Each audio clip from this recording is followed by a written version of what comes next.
చంద్రబాబు గారు ఎలాంటి నీతిని అనుసరిస్తారో ఖచ్చితంగా శిష్యుడు రేవంత్ రెడ్డి అదే రీతిని అనుసరిస్తుంటారు.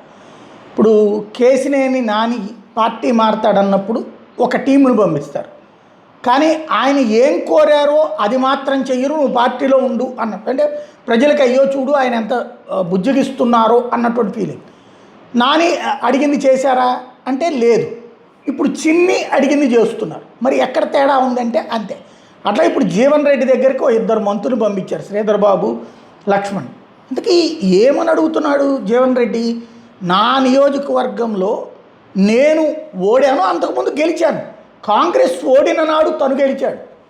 ఇవాళ బీఆర్ఎస్ గెలిస్తే తనని తీసుకొచ్చి పార్టీలో చేర్చుకోవడం ఏంటి అన్నటువంటి. సరే, పార్టీని నమ్ముకుని, అంటే తనను నమ్ముకుని పార్టీ కోసం కష్టపడ్డ వాళ్ళు ఎంతోమంది ఉన్నారు. వాళ్ళకి మున్సిపల్ ఎన్నికలు ఛాయిస్ ఇవ్వము, స్థానిక ఎన్నికలు ఛాయిస్ ఇవ్వము, ఏ ఎన్నికల్లో ఛాయిస్ ఇక ఆ వచ్చిన ఆయన మనుషులకే ఇస్తానన్నప్పుడు ఇంకా తనుండి ఉపయోగం ఏంటి అన్నదే తను అడిగేటటువంటి పాయింట్.